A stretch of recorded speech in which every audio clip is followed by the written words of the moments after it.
जिस सब्जेक्ट में आपकी इंटरेस्ट नहीं है शायद उस सब्जेक्ट में भी आपकी इंटरेस्ट बन जाए। ये तो हमने पढ़ा था, फिर क्वेश्चन का आंसर हमें आ क्यों नहीं रहा है। और वो मोमेंट आए, once in a lifetime वाली मोमेंट, ड्रीम जॉब थी, वो हमें मिल चुकी है। Hello aspirants, how are you all? I hope you will be doing good and I welcome you all on our YouTube channel Let's Compete UPSC। आज सबसे सुबह में मैंने न्यूज़पेपर उठाई और ये मेरी खिड़की से हल्की हल्की धूप आ रही है और मैं न्यूज़पेपर पढ़ी हूँ। Overall I was enjoying it.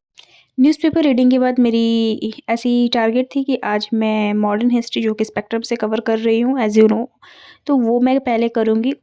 And then of course मुझे आज या तो मॉक टेस्ट लगानी है या फिर मुझे PYQ करना है। देखते हैं क्या मैं करती हूँ। पहले मैं न्यूज़पेपर पढ़ने में काफ़ी टाइम लगाती थी, अप्रॉक्स 2.5 आवर और 2 आवर, बट अभी मेरी न्यूज़पेपर अराउंड 45 मिनट्स, कभी कभी 40 मिनट्स में भी कंप्लीट हो जाती है। So I am glad about it. But इसको लाइक ये न्यूज़पेपर रीडिंग को मेरे को 40 मिनट्स 45 मिनट्स तक लाने में टाइम लगे हैं। और अगर आप भी ये कर पा रहे हो then obviously it's very good, but अगर आप नहीं कर पा रहे हो तो डोंट वरी, आप कर लोगे।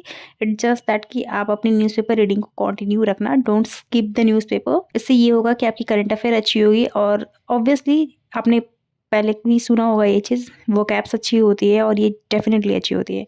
सेकंड स्लॉट में मेरी स्पेक्ट्रम की रीडिंग हो चुकी थी और मैंने लेक्चर भी स्टार्ट कर दिए थे देखना। ये मुझे एक कैलेंडर मिली है फ्री में, मेरे पापा को मिली थी, मैंने ले ली और पुराने वाले कैलेंडर को मैं डिस्कार्ड कर रही हूँ। मैंने एक शॉर्ट फिल्म देखी उड़ान और उसके बाद मैंने फिर से अपनी पढ़ाई को कंटिन्यू करी हिस्ट्री के लेक्चर के साथ। You know the best part is that अभी ना आपको यूट्यूब पे बहुत ज़्यादा ही अच्छे टीचर्स मिल सकते हैं जो हर एक कॉन्सेप्ट को क्लियर करे और जो जिस सब्जेक्ट में आपकी इंटरेस्ट नहीं है शायद उस सब्जेक्ट में भी आपकी इंटरेस्ट बन जाए। वैसे हाँ, please don't forget to like share and subscribe to our YouTube channel let's compete UPSC. कभी कभी ऐसा होता है कि जब हम क्लासेस कर रहे होते हैं या फिर जब हम बुक रीडिंग डाल रहे होते हैं देन वी थिंक कि हमारी जो कॉन्सेप्ट है अब अच्छे से क्लियर हो गई है, बट जैसे ही हम PYQ लगाएं या फिर मॉक टेस्ट देने बैठते हैं वी वर लाइक ये तो हमने पढ़ा था, फिर क्वेश्चन का आंसर हमें आ क्यों नहीं रहा है।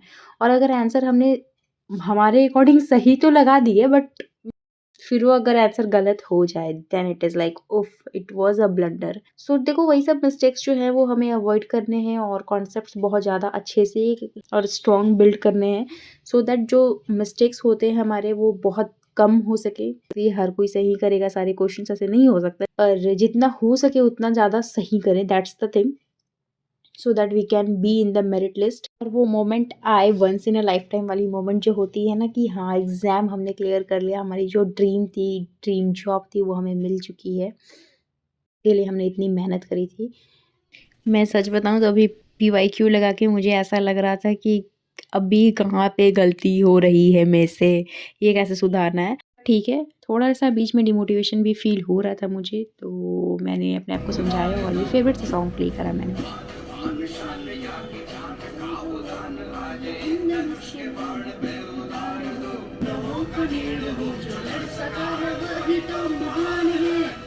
की हवस नहीं किसी पे कोई बस नहीं, क्या जिंदगी है ठोकरों पे मार दो, मौत अंत है नहीं तो मौत से भी क्यों डरे, ये जाके आसमान में दहाड़ दो।